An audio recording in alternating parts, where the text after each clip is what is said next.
Hey, what's going on, guys? So the other day I received an email from Ryan based out of Seattle, Washington, and he had a great question. His question was, is it necessary to buy all the weight training accessories in order to reach his fitness goals?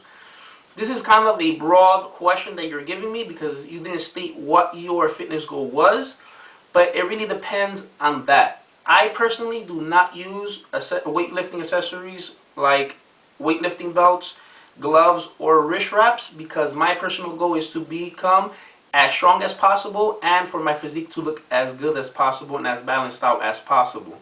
Not only do I want to look strong, but I also want to be strong. And some of that equipment might negate that. But it really depends on what your goals are. For example, a weightlifting belt is good if you maybe have a back injury or something like that and you really do need the back support. But to start off with a weightlifting belt right off the bat, unless you're injured, I don't see how that will help you if your goal is to gain strength, because the weightlifting belt is actually helping you pick up the weight by supporting your back. One day that you forget your weightlifting belt at home, you're not going to be able to pick up as much weight as you possibly can if that's what your goal is, to become strong.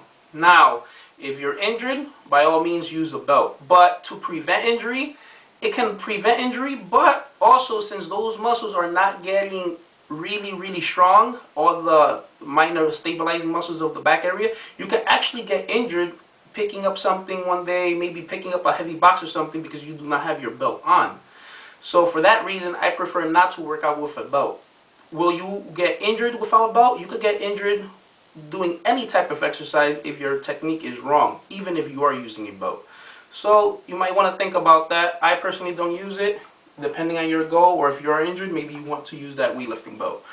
Now, wrist wraps are, you wear it around your wrist and it has like a long piece of cloth that you can wrap around the dumbbells or the weights to give you added grip. So once your grip gives up, then the wrist wrap pretty much takes over.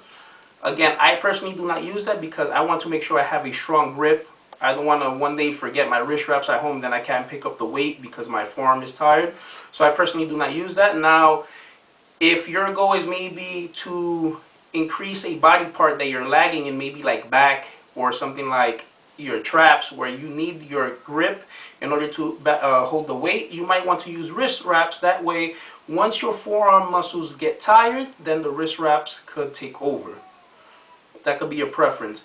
Now, for gloves, again, I personally do not use gloves because from always working out, yes, you will get callus, and believe me or not, if you do use gloves, you're still going to get callus. It's just going to take a little bit longer. So if I'm going to get callus anyway, I'd rather not even use the gloves, because that way I know if I don't have my gloves, I could still grip anything very strongly. I could pick up anything. I could do the same type of weight, same reps, same sets without the gloves. So I personally do not use gloves. Again, if you have maybe a weak grip, I would recommend you to work out your forearms. But if you have a weak grip, it might help you, do a couple more reps if you're working out a lagging body part. So it really depends, like I said, on your goals, if you want to use these accessories or not. But to start any type of weight training program, you do not need these things at all in order to do it. Alright, Ryan, so I hope I was able to answer your question. If not, feel free to email me back. And maybe you could tell me what your specific fitness goal is, and I might be able to give you a more specific answer towards your fitness goals. As for everyone else, feel free to email me at flex713@gmail.com. Also, feel free to, share my videos in any social network like Facebook, Instagram, or Twitter. You never know who you might be helping out there, who might have some questions that I'm answering on my videos. I'm on Facebook.com/FitnessWithFlex, Instagram @FitnessWithFlex, and also Twitter @FitWithFlex. Also check out my website, www.fitnesswithflex.com. Talk to you guys later.